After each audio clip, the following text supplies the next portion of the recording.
No one ever told you this clearly, so here it is. The problem is not that you are lost. The problem is that the world doesn't make sense. Have you ever noticed that it's possible to have a good life on paper and still wake up every day with a dull feeling that something is out of place? It's not sadness, it's not tiredness, it's not boredom, it's something else. It's that question you pretend not to hear when you're stuck in traffic scrolling your feed or smiling during a Sunday lunch. Why am I doing all this anyway? That question is a virus, and the more lucid you are, the more it grows. The more intelligent you become, the more unbearable the silence gets. Now look at the irony. We live in the era with the greatest access to information, freedom of choice, technology, and possibilities in the history of humanity. And at the same time, the era with the highest rates of depression, anxiety, and suicide among young, healthy people. People with everything. People who should be grateful, people who look successful from every angle. What's the official explanation? Lack of gratitude? Lack of God? Lack of focus? Lack of discipline? Wrong. All wrong.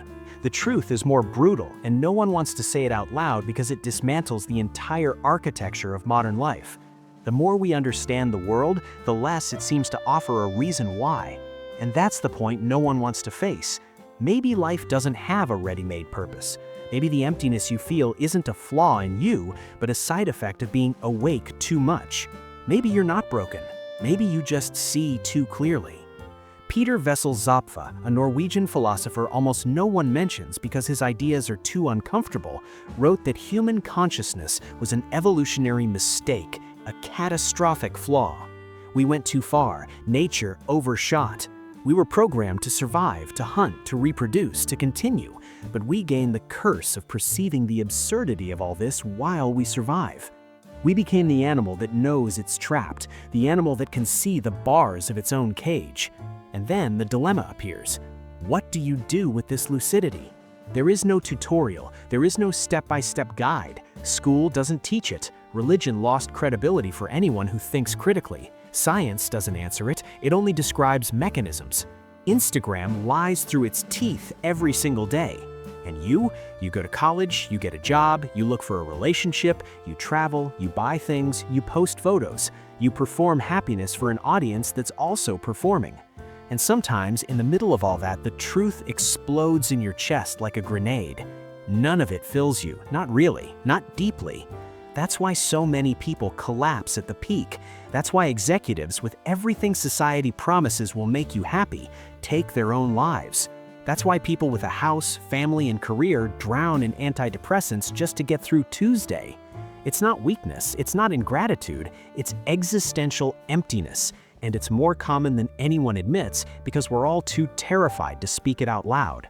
And before you think about looking for the answer in cheap philosophy, self-help books, or stage coaches selling you the secret to purpose for $997, I'll tell you in advance, there is no ready-made answer. There is no formula. There is no map.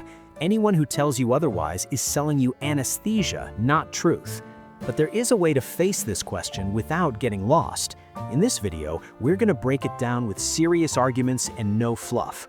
Why is it so hard to find purpose and meaning in life? And why is this not your fault? Why consciousness became a battlefield? Why the brain sabotages your search for meaning? How culture pressures you to always feel fulfilled while setting you up for inevitable failure? And finally, what can be done with all this even if the universe remains silent? Because maybe purpose isn't something you find, maybe it's something you invent so you don't go insane. You never asked to be born, but you're here with a brain too big to ignore your own death and too few answers to justify anything. Think about that for a second. You didn't choose to exist. You didn't choose your body, your parents, your country, your brain chemistry, your starting conditions. But now you're expected to make it all meaningful. You're expected to be grateful for a game you never agreed to play. Maybe nature's biggest mistake was allowing an animal to develop consciousness before developing a reliable explanation for existence. That animal is you and me and everyone you know who lies awake at 3 a.m. wondering what the point is. You don't know where you came from, you don't know where you're going, and everything that happens between birth and death is a sequence of choices made in the dark with irreversible consequences and no instruction manual. Peter Wessel Zapffe wrote this, The Tragedy of Consciousness. According to him, the human being is the only animal that knows it will die while simultaneously carrying the impulse to search for meaning. An unbearable contradiction, a cosmic joke. In his essay, The Last Messiah, Zapffe wrote, "Man has been burdened with a consciousness that exceeds the needs of life." Read that again.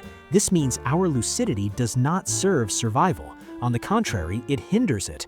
Excess consciousness generates existential paralysis.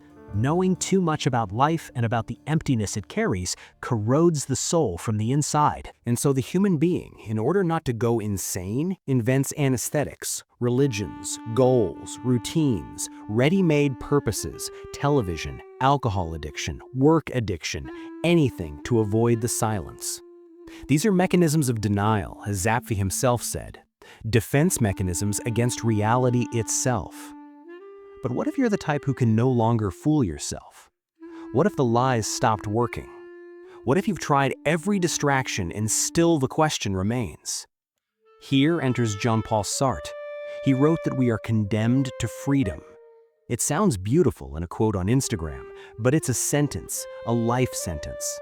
To be free means there is no plan, no script, no hidden mission, no universal purpose waiting to be discovered. Life is a game without rules, and the referee never shows up. And whatever seems meaningful is something you invented or someone invented for you and sold it as truth. Every choice you make eliminates thousands of others. Every step digs the grave of all the possibilities you didn't live. Every relationship means 1,000 others you'll never have. Every career path closes 1,000 doors. And no one will ever tell you if you chose correctly, because there is no correct. That is the unbearable weight of absolute freedom. It comes with no guarantees, no insurance, no refunds. Friedrich Nietzsche, with a punch straight to humanity's stomach, said, "God is dead, we killed him." What he meant is not that belief in some deity disappeared, but that the certainties that held the world together collapsed. The shared framework dissolved. And with them went the manual that told us our place in the universe, our role, our reason for suffering. Now we are orphans of the sacred, cast into a sea of infinite possibilities, each one forced to build their own why out of loose fragments of ideas, traumas, desires, contradictions, and desperation. The result? People in their 20s, 30s, 40s, with degrees, jobs, relationships, travel, 1,000 smiling photos on social media, and a question that doesn't disappear even with heavy medication. Why do I keep living? What is this all for? Albert Camus said the greatest philosophical problem is suicide, not as a recommendation, but as an acknowledgement. Because before discussing ethics, politics, art, or science, it's necessary to justify one fundamental thing. Is it worth continuing? And that's why so many people collapse in silence. The system pushes goals but doesn't answer fundamental questions. Society demands success, productivity, happiness, but ignores the pain of being alive without a clear reason. And deep down, no one wants to admit that existential suffering is the rule, not the exception, that most people are barely holding on. Those who go on out of stubbornness, instinct, fear, or because they learned something rare. Life does not need a universal why to be bearable, but it does require courage, raw, daily courage. And that courage begins by facing the truth most people run from their entire lives. There is no manual, no secret mission, no divine plan. There is only you and the responsibility to choose what to do with the time between one cry and the next, between the moment you realize nothing matters and the moment you decide to make something matter anyway. Your brain does not want you to be happy. Let me say it again. Your brain does not want you to be happy. It wants you not to die. That is the root of the problem, and until you understand this, you'll keep expecting peace from a machine designed for paranoia. The machine that commands your thoughts, desires, and decisions was not made for searching for meaning. It was not built for contentment. It was made to react, escape, repeat patterns, and avoid pain. What you feel as existential emptiness is not a psychological bug. It is a direct confrontation between what you want to be and what your brain is programmed to guarantee. Survival, nothing more. You want meaning, your brain wants dopamine. And here lies the first trap, the first betrayal. Dopamine delivers not fulfillment, it delivers motivation. You feel pleasure before and during the pursuit, but never after the conquest. That promotion you worked towards for 2 years, empty within a week. That relationship you thought would complete you, routine within months. That's why after every victory comes exhaustion, frustration, emptiness, and the question, now what? The brain's reward system is a dog chasing its own tail, and you are dragged along, bloodied and confused, wondering why nothing ever feels like enough. Arthur Schopenhauer had already understood this long before neuroscience confirmed it.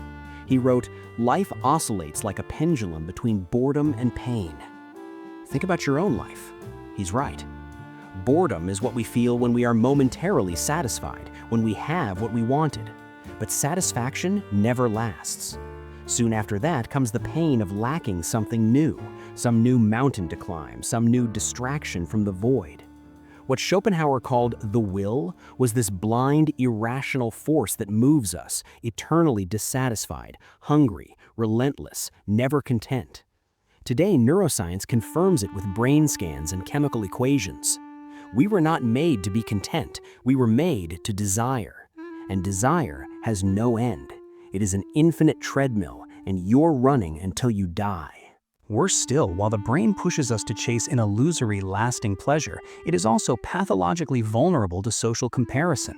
Our nervous system reads reality not based on what we have, but on what others seem to have. And here comes the poison that's destroying an entire generation. Social media, with its unrealistic standards of happiness, success, beauty, and fulfillment, has turned individual life into eternal frustration. You may have done everything right, career, partner, health, hobbies, but it takes one person who is richer, more attractive, more loved, more fulfilled, living in a better city, traveling more, looking happier, for your brain to sound the alarm. You are behind, you failed, you're not enough. And it's useless to say, just don't compare yourself. That's intellectually dishonest. That's gaslighting disguised as wisdom. Comparison is instinctive, automatic, biological. It's a survival mechanism from tribal environments where status meant access to resources, mates, and protection. Today, it only destroys self-esteem and sabotages any attempt at contentment. Your brain is running software from 50,000 years ago in an environment designed to exploit every one of its weaknesses. The truth is that while you search for a purpose that completes you, your brain continues operating like an emergency machine stuck in panic mode. Escape this, chase that, avoid pain, seek reward, repeat. No matter how spiritual or well-intentioned your search is, the internal system only wants you to keep functioning, basic functioning. That's why you don't find peace, because you expect from your mind something it was never designed to provide: meaning, purpose, lasting satisfaction. And in this conflict between a body that just wants to survive and a consciousness that wants to understand why, modern anguish is born.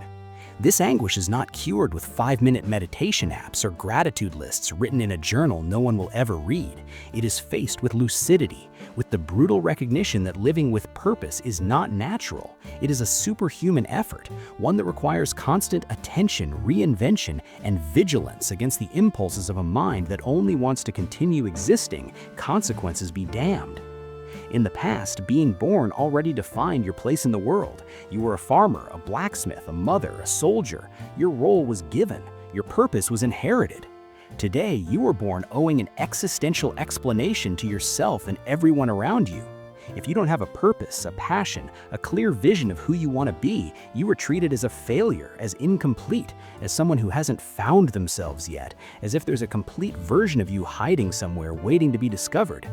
The promise of modernity was freedom, liberation from tradition, from oppressive structures, from predetermined destinies. But what no one told you, what they couldn't have known, is that with the destruction of old certainties, you also inherited the crushing weight of creating meaning alone for something that deep down remains meaningless. You inherited a burden previous generations never had to carry.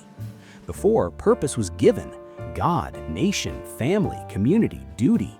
Everything came with an instruction manual. rituals, shared symbols, collective coherence. You knew what you were supposed to do. You knew what a good life looked like. Today, you must discover yourself, build yourself, reinvent yourself. But based on what? Based on marketing? Based on influencers? Based on the anxiety-inducing flood of possibilities that paralyzes rather than liberates? Modernity dismantled the symbolic pillars that sustained the human imagination for millennia. Nietzsche had already warned, convictions are more dangerous enemies of truth than lies.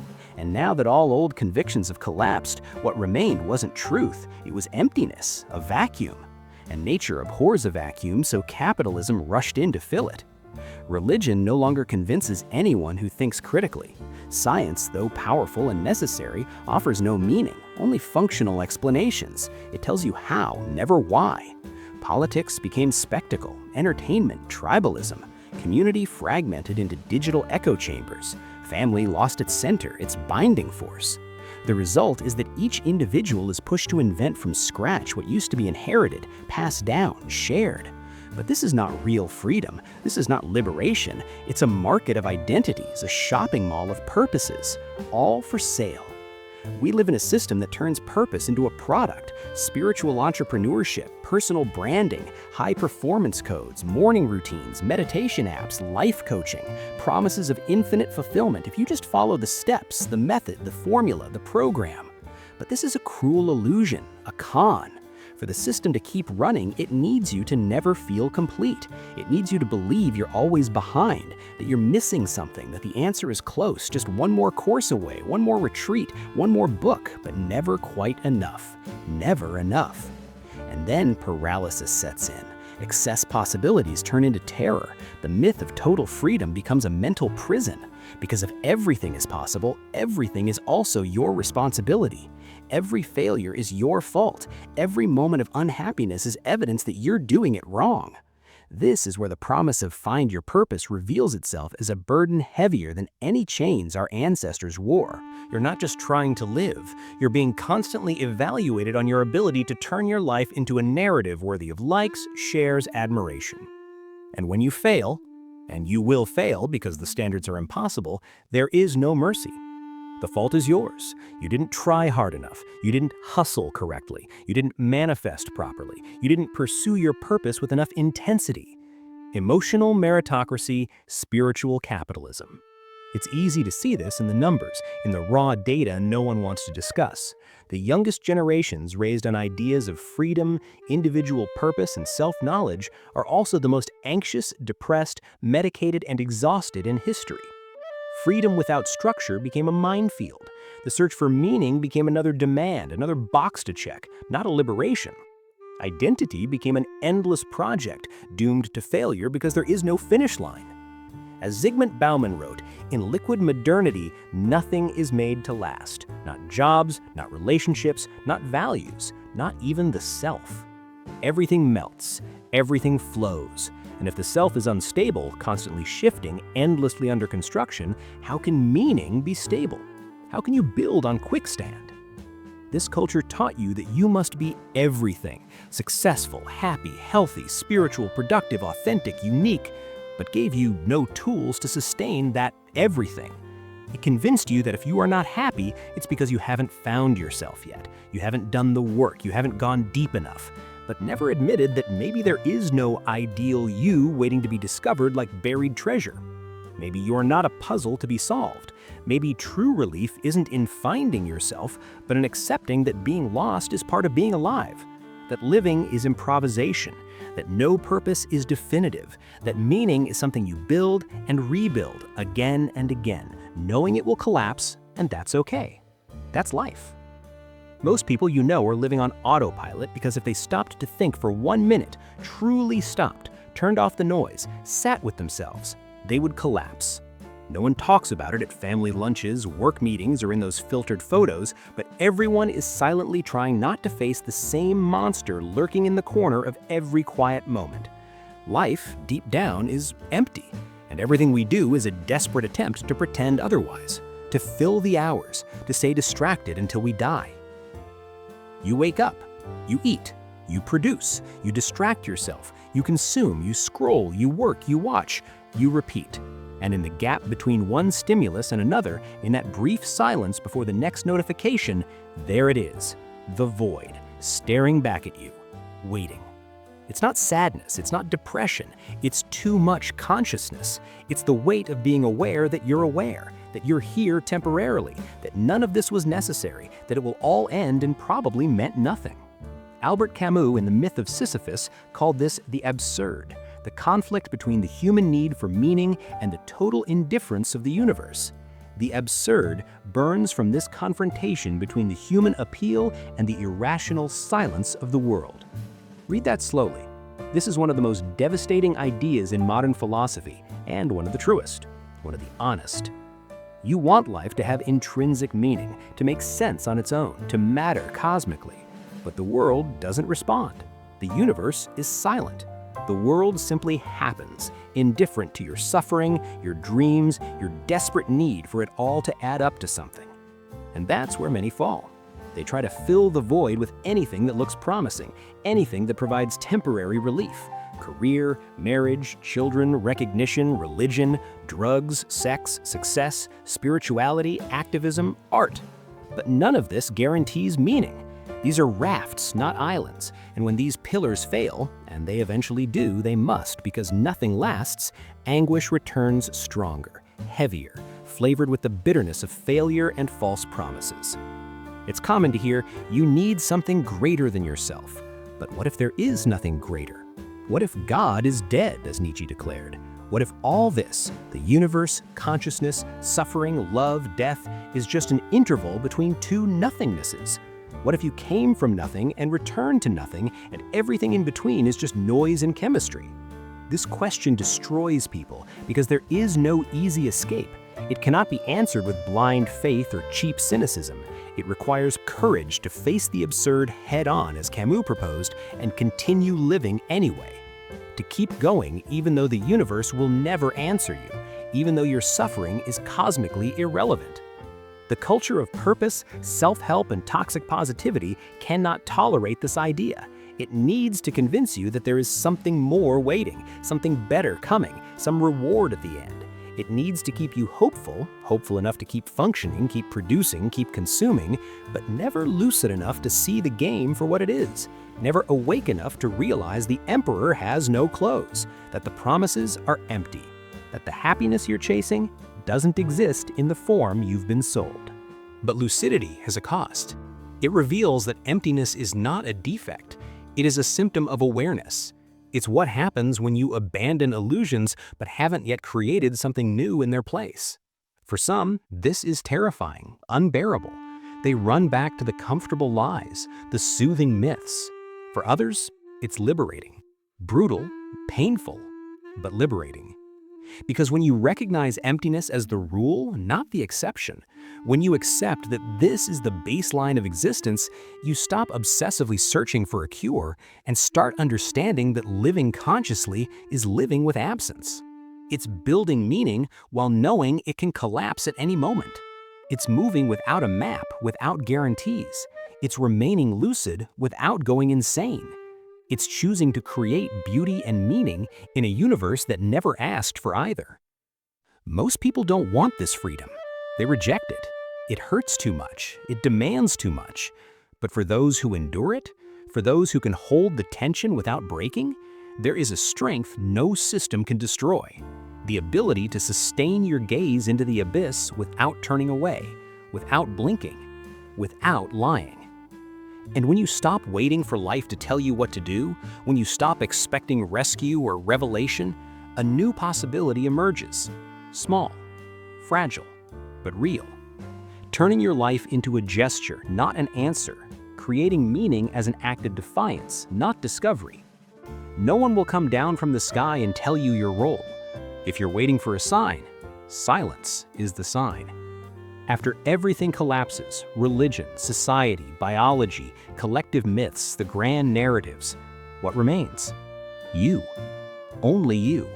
Naked, lucid, exposed before the absurd. No map, no mission, no promise, no inheritance. And here is the truth the sellers of happiness will never admit because it destroys their business model. The meaning of life is not discovered. It is created, forced into existence, built from nothing, invented in the detail, in the middle of pain, in the teeth of indifference. Viktor Frankl, psychiatrist and Auschwitz survivor, wrote, "Life never becomes unbearable because of circumstances, but only because of lack of meaning and purpose." But he also warned, and this is crucial, meaning cannot be given, it must be found. And more than that, it must be assumed. It must be chosen, owned, carried. That changes everything.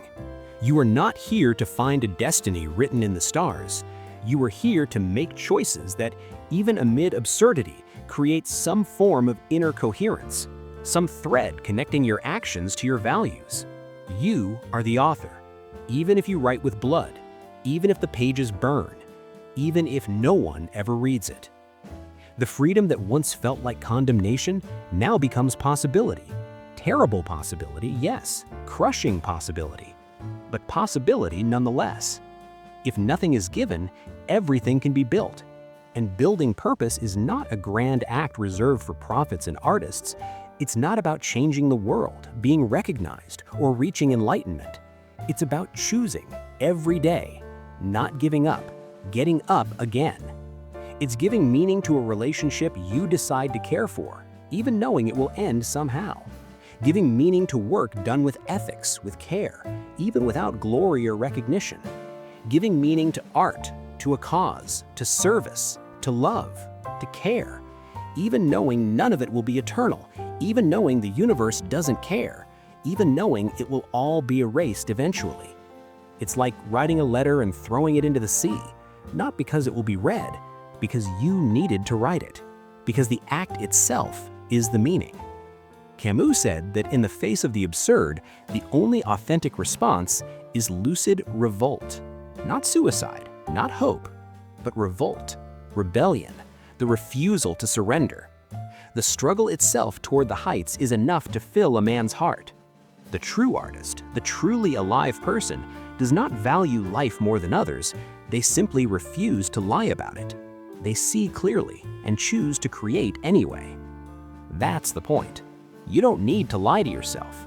You don't need to pretend you found some cosmic truth. You don't need to fake certainty. You only need to sustain your lucidity with integrity, to stay honest. There is no victory in this journey, no medal, no finish line, no heaven. But there is dignity, and sometimes that is enough. Sometimes that has to be enough. The search for purpose does not end with an answer. It ends with a decision. To live as if meaning were possible, even knowing it might not be. To act as if your choices matter, even in a universe that says they don't. And maybe, just maybe, that act of remaining conscious and standing firm, of creating in spite of the void, of loving despite inevitable loss, is the meaning, the only meaning there ever was.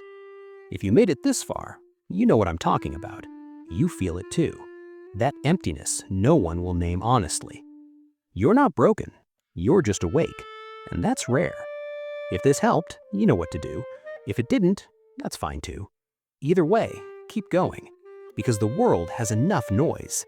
It needs more people willing to stare into the void without flinching.